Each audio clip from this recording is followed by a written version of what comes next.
Hi everyone, welcome back to The Real One. It's your host Gabi, and today, as you can see already, this girl, she's one of the day one's friends. She's always been there, she's been encouraging me, helping me, and I'm so excited to just bring her here with us guys. So yeah, welcome Emanuela. I'm so excited to be here. Oh, honestly, I'm so excited to have you. How are you doing? I'm good. Can't complain about anything. Life is wonderful. Oh, beautiful. Oh, that's good, honestly. It is really good. But yeah, firstly, welcome to The Real One. Thank you. Welcome to The Real One. First question that we always ask, and I always try to ask everyone actually, who is Emanuela? Oh my god. Okay. Emanuela is a person that I'm learning to know year by year. Like slowly but getting there. You know, when you get to the point where you're a young adult and you're trying to figure out who you are and how you fit in the world around you. So I think right now my answer would be I'm a good friend, a good daughter. I'm a good person, and I'm not saying it and I'm not saying it just to like say that I'm a good person. I do think that every day we have a choice, and we can choose to be good and to share the love that we have, and we're lucky to be able to have that choice. So every day I wake up and I choose to be good, and I choose to like live my day in a way I could be proud of. So I think, yeah, I'm a good person, and I'm learning to appreciate how I can be disciplined, determined, and yeah, just trying to be a bit better every day. Okay, so let's go back then. Why do you have these things? Like, why do you have these goals? What is it that makes you who you are right now? I do think that a massive part of who I am right now developed through me moving here for university. So moving from Italy to the UK to study, and it made me realise how strong I actually am and how I have the power to make things happen for myself.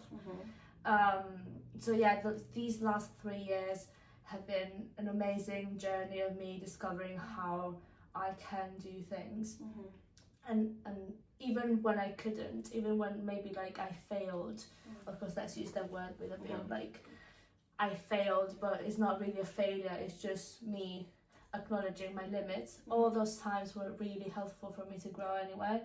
So I think who I am right now, of course, it sounds obvious, but who I am right now is the result of all of this. And I just hope that it will keep going like this, like me learning from every experience I have every day and just keep moving forward. That's lovely. Oh guys, she's honestly, I don't know about you, but I'm enjoying already this. Anyway, so you said like you moved from Italy. Yes. How was it? Oh god. It's a very good question, but it's also a very delicate question in this moment, because we just finished exams, we're done with university, and I'm staying here for another bit to work, and just like, because I don't want to go back and forth, and just staying around until graduation. So it's one of those times where the idea of thinking about me moving makes me a bit nostalgic, because of course I don't have anything going on at the moment apart from maybe trying to work on myself and going to the gym and all that, but like that keeps me busy, but at the same time I do miss home a lot. So I think moving here was a roller coaster of me adjusting to the UK and also keeping myself busy. And every time we had lectures and we had exams and we had everything, assignments, it would distract me from me missing home. Yeah. But at the same time, if I actually stop and think about it, I miss home so much. And it was interesting to find out how I could be independent, not just physically but also emotionally, because you have that it takes a village to grow in life, and I had my village back at home with my family, and it's surprising how you can maybe try and find your new village, and you're part of my village here. Honestly. So we support each other and everything, but yet moving was a very quick experience for me, because it just happened. Like I knew I wanted to come here, but then you get your acceptance offer, you get your offer from uni, and then you accept it, and then you move here, and everything is so quick, and it's just very weird to explain how someone could be an international student. And again, what we said before, me finding out things about myself in the meantime, like growing as a person, as a woman in. And I really like what you said, because you said like you kind of had to adjust from Italy to the UK, and obviously you said that you had to come and find, like, trying to create a new village for yourself. And I think that is very important to mention, because I think one of the biggest things for me when I came from Italy to the UK was actually that idea of like, I feel like in Italy, like I grew up there, guys, like I'd been there for 14 years, and now I was asked to just move in another country and just find a new community, and that can be very hard. And I think especially with the Italian culture, like community is such a big thing, it's so important. So I think I relate so much when you talk about adjustment, like that was really hard, and finding your new village, because it is something that it is hard. It is hard, especially if you're born in it. It's very, very hard. And I really want you to kind of like dive into it. Like why is it challenging? What is hard about it? What are the feelings that you feel within it? I think it's challenging because it is a different culture, and it is a completely different environment. I personally think I'm a very independent person when it comes to, as we said, adjusting. So maybe the first couple of months that I was here, I would not even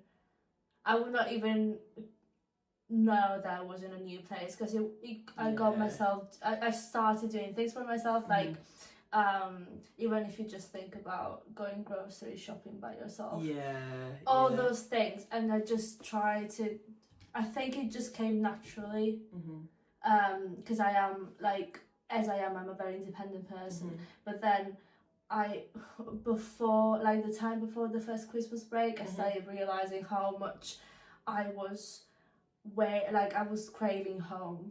I wanted to go home for Christmas break, to just go back to my culture. And as we said, for Italians, it's a lot harder, because we do have a very deep pride in how in our nation. Like I do feel that I'm a proud Italian. As you should. That's right. And the food, guys. Let's be real. We miss the food so much. So all those things, and funnily enough, I don't really have many Italian friends here. I have I know. Honestly, this is even like another thing that I was about to ask. But before we go to that, as you said, like there's such like an excitement when you move to the UK. Everything is new, everything is fast, and you love it. Honestly, because I love my country, but Italy is very slow, very peaceful. So when you come here, it's like, oh, like I can do everything. Like it's exciting. Don't get me wrong. But then after like as you said, like the few months, you're like, wow, do you get it? This is my place. And I think it's not even just like family. I think it's just like the nature of things. You know, like in Italy, everything is just very slow and it's just peaceful. You know, it's just peaceful. I mean, let's also be real. We didn't pay taxes. We didn't, work there. So we're also coming from that side as well. But at the same time, I think you start missing the peace and your community, the places where you used to go to, like church activities or like just things that you're so used to do. So by the beginning, like the excitement is there and you're like, oh, I want to try everything. And you realize that like, actually, home is sweet. Home is sweet, honestly. because even no matter how much like you speak with your friends, no matter how much you speak even with your family members, because I came here with my family though, there is still that something about home, like that air about home. Like when I land in Italy, I'm like, oh wow, okay. So even eating pizza, that is different. Like it's not even about how it tastes. It just the atmosphere. It's just different. But yeah, apart from these barriers, like as you can see, guys, we love food. This is why we will mention it a lot, because we can't talk about Italy without talking about food. But yeah, I had a question like, what would you say were the main culture barriers that you kind of faced? Well, I think partly because I'm Italian, partly just because of the person I am, like how I was raised. I'm a very touchy person. So I love physical touch. Like my love language is physical touch. If I hug you, if I just like put my hand on your thigh or something like that, it is me showing affection. But I also acknowledge the fact that people don't like it. So I just wait for the other person to give me a signal, or like to make me think that they would welcome me being touchy. And one thing I notice here is not a common thing. Do you know, like how I love hugging people and how I like just the comfort that you can find in a hug. Sometimes I found myself just limited in how I could do that. And again, it's partly because I'm Italian and we do like express our feelings with our whole body and with our whole soul. But also because like just the person I am, like in my family we're all very touchy, we all hug each other a lot. So one thing like cultural wise that I found a bit difficult to adjust to was the whole. So did that make you feel like people were kind of cold here because of that? Yeah, well, not judging, because of course there's stereotypes about the UK of people being cold, and I moved here knowing that, but also with the thing, okay, that's a prejudice. Prejudice is something that I don't think is bad as it is, because you know when people say it's bad to have prejudice, I don't think it's bad. I think it's bad when you turn those prejudice into judgment without deeply analysing them. Okay. So go deeper though. What's the difference between prejudice and judgment then? So prejudice is when you have an opinion on something, even if you haven't experienced it yet, or you haven't met that person yet, or you haven't tried that food, for example. And that's very natural as well. Yeah, it's a very natural thing. Yeah. It's just it's so intertwined with who we are as human beings to have opinions, even though if you've never been. I've never been to, I don't know, the US, but we might think that it's everything looks fake, as it is, and it's like a dreamland, but it's also like somewhere where everything looks fake. If I went to the US and kept my opinion and my prejudice without even trying to change it, without even trying to engage with the culture there, that would be judgment, and it would be bad, because I'm not even actively trying to, you know. Can you tell she studies law, by the way? She gave a whole different. I was like, okay, that's but good. Do you know what I mean? Like, yeah, it makes sense. Yeah. So there is the prejudice of people being called in the UK, and I knew that when first moving here. But then, of course, I had to witness it with my own eyes before having the whole judgment of, oh my god, the UK people are so cold. And I do think that the friends I made are the opposite of cold. But also there's many people I've encountered where I could feel the distance, the emotional distance. So again, I had the prejudice, I came here, I didn't turn it into judgment.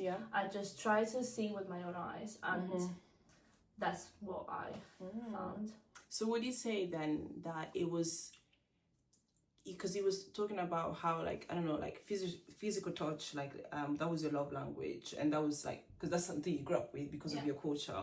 Would you say that you also had to change the way you saw like affection then? Because obviously you're coming a new culture, people are not used to it, is it something that you have to change then? And see, for example, you're saying like you have friends that are opposite from that. Then so seeing them, for example, maybe coming from another culture and not hugging you, seeing it as, oh, it's not that they don't care about me or they don't love me, it's just more how they approach things that is different. Do you kind of have to? Oh no, yeah. I think I don't tend to change myself for people. Like all the process of me changing and evolving, like it's been a natural thing of growing up. But I don't change myself for to please others, because it's just something that nobody should do. Yeah, don't do that. Be real. Be real. Be real. And people that love you for who you are the people that that matter. So that's it. But I do think I've kind of tried to maintain my way of expressing love and affection, and maybe developing other ways to do that. So words like telling someone how much I love them, also like maybe slowly getting to the compromise of I want to give you a hug, so you're gonna like we can slowly get to know each other enough to be comfortable with each other hugging. And in like I'm also a very selective person when it comes to friends, and I don't necessarily care about you being a touchy person as well. So if you're not a touchy person but I am, but at the same time you're showing me that there's many other reasons why we should be friends, because you care and you're a kind person, I will be friends with you anyway. So but I'm selective in the way that if I feel that something's off, I would just not even try myself to be physical with you, because I don't think friendship is something that can be forced. So I like to think of myself as someone who's very friendly, but with few good friends. Yeah, I think that's even the right way to do it, especially at our age. I think that is quite important. Yeah, I agree with that. I think sometimes when we talk about cultural barriers, sometimes people think that it's just about food or the way people speak or the way they move their hands or anything like that. Like with their hands. Did you see the hands moving during this video? Literally. But sometimes it's generally even the smallest things. And I think sometimes when people are not as, you go maybe in a country and people are not as affectionate or as loud as, for example, what you're used to, you can feel very much like alone in it. But I think, as Emanuela was saying, it's quite important to like understand that and know that there's people that will understand how you feel. And if you find real friends, you'll find like a place where you meet, basically, as you were saying. You definitely find a place to meet. But yeah, how did you deal with feeling lonely? Because when I came in the UK, even though it was my family and everything, there is still that feeling of feeling alone. You have a lot of people, even have friends, but you still feel alone because you're in a place that not everyone understands you. And I think it took me a while. I think when I came to uni, that's when I was like, oh, now I'm like, okay, I have my community and everything. But how did you deal with that? Because you had 3 years. You were like, straight in, living alone, no family. Like, how do you do that? Yeah, good question. She's like, I'm still learning. Honestly, it's I am still learning how, because the truth is, not many people know how to be alone, and there's a difference between being alone and being lonely. Being lonely is something that everybody has their own ways to deal with, and for me sometimes it's just even calling my family and just hearing their voice, it gives me comfort, and I'm like, okay, I'm here. I'm not alone, but I feel lonely, so like I need something to comfort me right now, and that's something for me is my family. I do have little things like physical things that I do when I feel a bit down, I feel like sad, watching a film or like eating something or like comfort food, something, all those little things that everybody kind of tries to use to make themselves feel better. So that's when I feel lonely, and I think I think it's a very deep process of learning, because you are, like in my case, I'm physically away from every affection, like every even your family. Yeah. Yours is a lot, like you know, your significant others, all my significant others are in another country, like literally another country, so like I would have to get on a plane to go and see them. And thank God we have our phones, we can call them, we can FaceTime. It's not the same thing, but thank it's God something. For technology. It's something.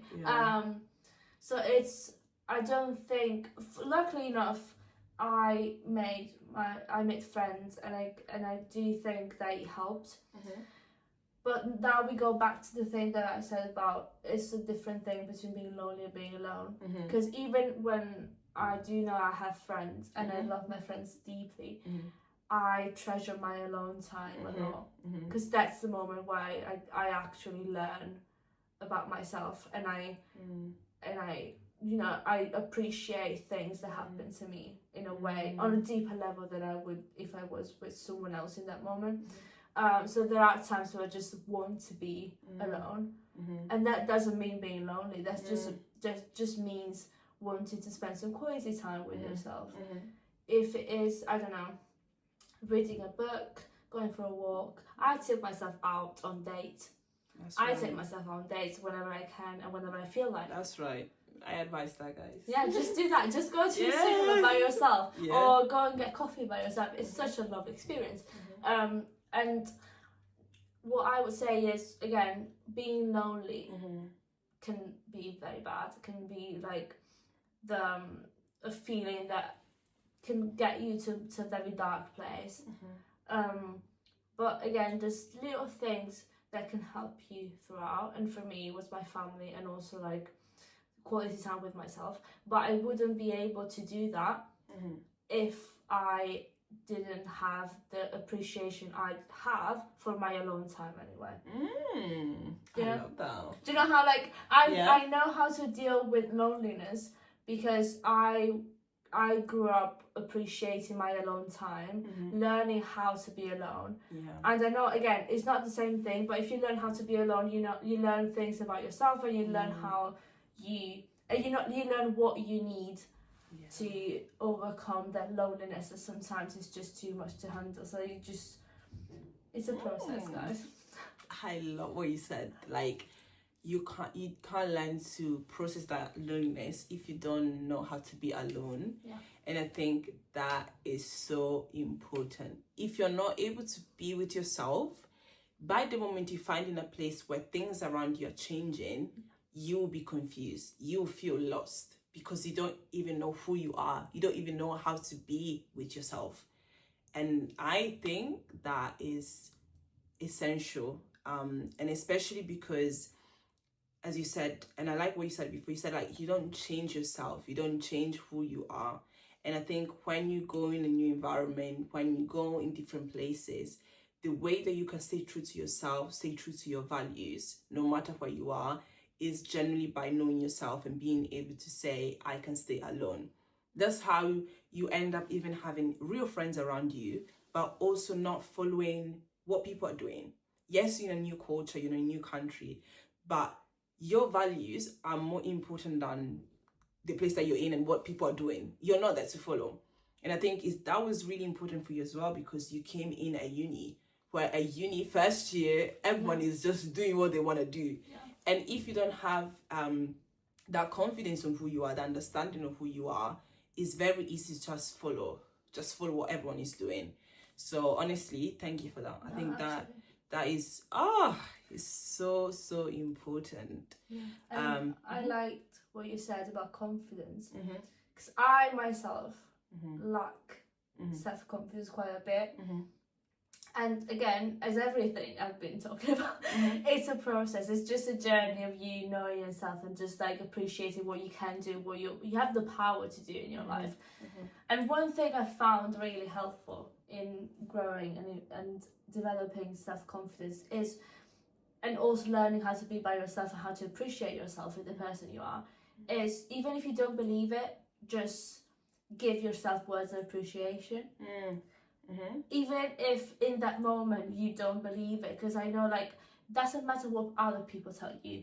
I could tell you you look beautiful and you're like the best person in the world, but if you don't believe it yourself, there's no real point. So sometimes I don't believe I'm that worth anything, okay? Because it's like it's a very deep conversation that we might not have time to have now, maybe one day, but like I do lack self-confidence most of the time. But if I wake up and I look at myself in the mirror and I tell myself, you are courageous, you are beautiful, you are doing all the right things, even if that first morning I don't believe it, I will get to the point that maybe after a month of telling myself that, I would have told myself that so many times that at that point I would have it inside of me as a belief and not just words. So I will start believing it. And it's the same thing as it could be you feeling self-conscious about your body, about your uni career, about your job perspective, everything. If you tell yourself many times, if you tell yourself those things enough times, you will end up, even just in the slightest way, you will end up believing it. And even if you don't believe it 100%, but you believe it 40%, it's still more than when you started, because when you started you didn't believe it at all. So that's when you learn how to be by yourself, how to appreciate yourself, and how to be at peace with who you are, and learn how to be self-confident in who you are. Firstly, I love your vulnerability. Thank you for that. Yeah, and I agree with that. I think being yourself, confident in speaking to yourself properly, the same way that you're speaking to other people, that's the same way that you should be speaking to yourself. The same love that you're using, the same energy that you're using to comment your friend's post, telling her that she's beautiful or handsome, that's the same energy that you should be giving yourself. And I think it's beautiful how you mentioned that. And I think is a continual reminder. And I even said it once, like, at the end of the day, if you look outside, nature is beautiful. How much you, a human being, created intentionally for such a time as this. The same God that has created nature, that has created everything outside that you feel like is beautiful, is the same God that has created me, that has created you, and has created all of you guys.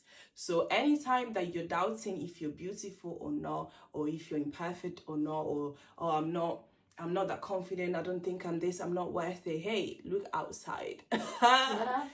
They're doing nothing. And like, you see birds, they do nothing, but they still come out perfectly the way that they need to come out. And I think this is important also to mention, because I feel like growing up in Italy, for me, there was not a lot of people that looked like me. So that was something that was weird for me, because how could I be beautiful if I was in the beauty standard of the place that I was in? So also, like, you go in other places where you might not be the beauty standard of that country. That's okay. You're still beautiful. You're actually still beautiful. And I think it's important to also mention that, because I think one of the cultural barriers that there are as well when you move country, when you go to another place, is really trying to fit into the standard of the place where you're in. Because sarcasm is a very big thing in Italian culture. But don't take offense out of things. Because You know that it's just... You get it. a constant joke. Exactly. Let's be honest. So I thought was funny, in Italy. So when I came here, and I need to present myself in another language, also your personality changes a bit. Like, I wouldn't say my personality changes, but it's like, I didn't see the same Gabby that spoke Italian or in the same Gabby that was English. Like, it took me a while before I became that person. Now I'm like, I've been able to process who I am. I've been able to deal with it. I've been able to accept that. I've been able to accept my accent. I've been able to accept my personality, and being maybe too loud for the culture that I am in, and realizing that maybe I can't fit in, and that's perfectly fine. But it took a bit. Like, it was not easy.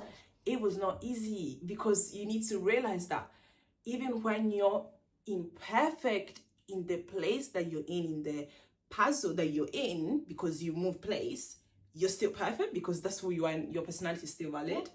And that's the question actually. How were you able to be yourself in this context? Yeah. Because you talked about your love language, but also like your language, there was always a language barrier. There's expressions that you can't translate. You can't translate. It's so frustrating. Yeah, like how were you able to be yourself in England? I do feel I'm myself. Because I know, like as we said, it's a process of knowing who I am. But right now, I'm pretty confident in the person I'm becoming. So I do think I'm being completely real. Love that. But as you said, there's some things like you said, like maybe it's not changing personality. I do think that your personality slightly changes in another language. Because even if just maybe especially at the beginning, do you know how we were taught English in school, but it's a completely different thing living in the UK. Absolutely completely different thing. Yeah. No. Like everything I learned was because I had an amazing teacher, but also because I would watch films. Yeah. Thank God for our teachers. I would watch films. I would like train myself to listening and to speaking in a language. But at the same time, when I first moved here, there were some things I was not confident enough to translate or to say.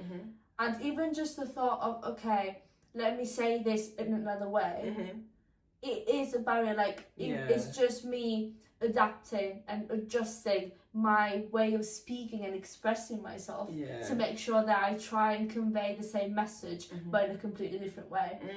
Do you think that my personality slightly changes in a way? I am still very like outgoing and forward and you know, just loud because I'm come on.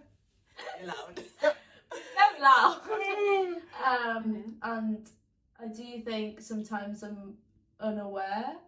Do you know how, like, innocently unaware of my surroundings and just say things that I don't realise I shouldn't be saying? Honestly, I love that for you because for me it was like, when I came, I really had to like quiet it down a bit because I was a bit like, oh, like, I need to try and fit in. And then I feel like after uni, that's when I was like, you know, this is a bit long. Exhausting. You get it?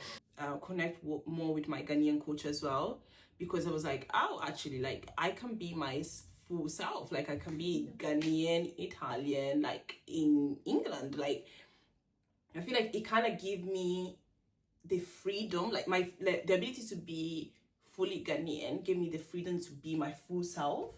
And also like bring my Italian aspect as well, because I also think that there's quite similarities. I feel like, no offense to anyone, but I feel like we're quite loud in both cultures. Both cultures are quite loud, so it kind of like merged a bit. But I do realize sometimes that it's true, as you said, like maybe personalities wise we are kind of the same, but so, like we change a bit, because just slightly. I will go to Manu, like, and when I say in Italian I realize like I'm more like chill, but when it's English sometimes things sound more serious. So what is an advice that you would give someone that's moved country and they're like, oh, I feel like I can't be fully myself when I don't know, I speak English or I'm in English context? Well, I think it depends on the country you're going to, but in the case of the UK, you will find people that are from the same country. Like, it's a very international place. My personal experience, I connected more with locals, like with local people, like British people, and because maybe like part of me, not even realizing it, but maybe part of me wanted to keep my Italian life and my English life separated. And you were kind of the line separated. I hear it. But the thing I love about being friends with you is that it just happened. Like, I was not I was not desperately looking for an Italian friend because I missed home. I just chose to be a friend because of the person you are, not because of your nationality. That's so cute. However, why do you not search for like Italian friends? Oh, I have no idea. What just happened? But is it something that you were not looking for? Like, is it something that did not interest you? What is it specifically? I don't know. Like, I have sometimes stopped to to think about this and just trying to find a reason. I don't think there's a specific reason. I think I moved here and I was willing to embrace this new environment around me, and also I think that I was really content and at peace with my whole group of friends and affections back home. So I think my Italian heart was so full already that I didn't need anymore. Of course, like Italians wise, the more the merrier. We're all happy. So the more Italians I have around, the happier I am. But I think when I got here, I actually just wanted to embrace this new culture and embrace this new environment, new people, and just try. And also, the first couple of weeks, I was just trying to meet people. Not say it was the biggest culture shock. Oh my god, the food. Is it really obvious if I say the food? I mean, and the weather.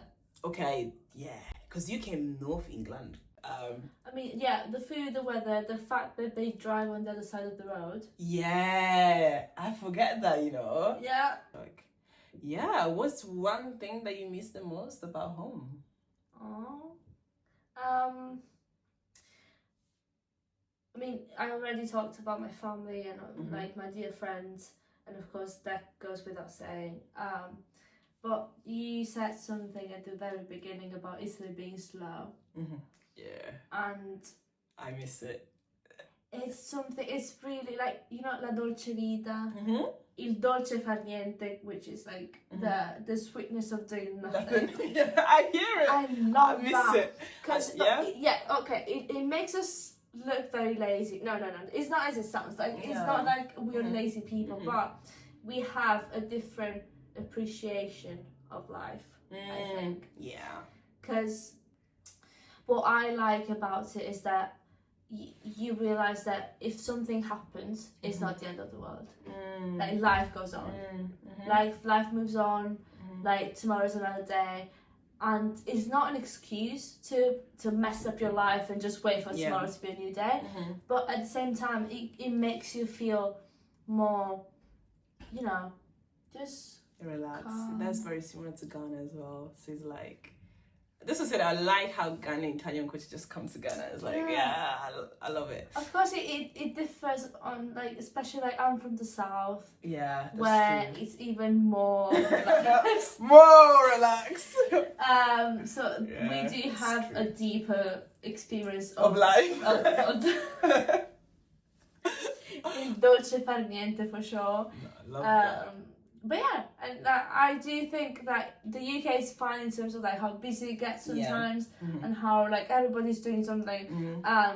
But I do like being home and having the feeling of like my country embracing me, like a sort of like, okay, you can breathe now. Yeah, absolutely. I agree with that. Listen, to know that if you're international students or you're going for a new experience and you feel alone in it, you're not alone. Like, it's actually, we are all in this together. And this is why I invited you, because honestly, I like how we've been able to be friends, but also being able to like share our cultures as well, like our perspective as well, because I'm from North Italy, you're from South Italy. Certain things are actually very different.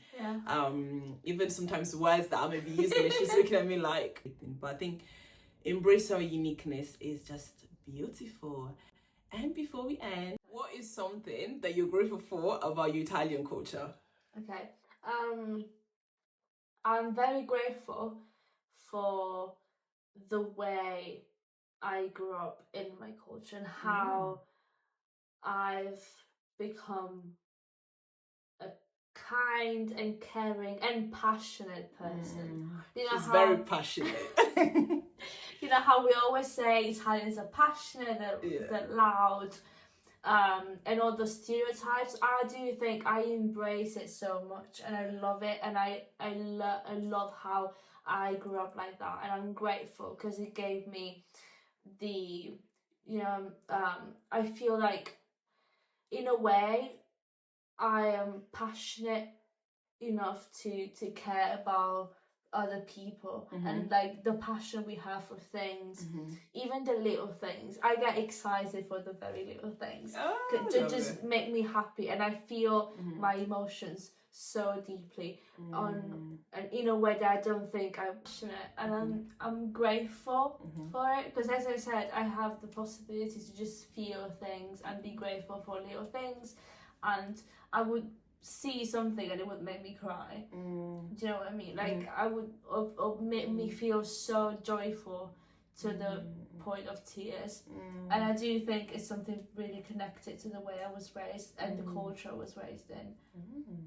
I love that. Okay. So right back to you. So what are you grateful for your Italian Korean culture? I think aside food that I've mentioned a lot, You don't say food. I'm a foodie. Oh yeah. But I think one thing I'm very grateful for is family. How both cultures just love family, emphasize community. For me, is honestly like something that I really love. And I think from my Italian culture, I think I have something I haven't mentioned. Is like the literature. I love Italian literature.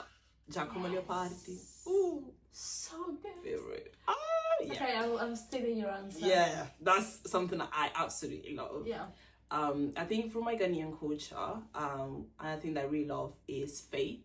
I think I've been able to experience like faith on a different level because of my culture, my Ghanaian culture, and just the music, the life. It's just very lively, and I love it. I absolutely love it. But yeah, I cannot believe personally that we made this episode. We finally did it, guys. You won't believe how long we've been talking about it. Yes, and I am so happy that we're able to have it. So grateful to have you here. Honestly, really loved how vulnerable you are in the conversation, how real you were, and yeah, I'm so happy to. This is not the last time that you'll be here, anyways. We'll be seeing more of it. Yeah, absolutely. Yeah, thank you so much for coming. See you. From your Italian girl.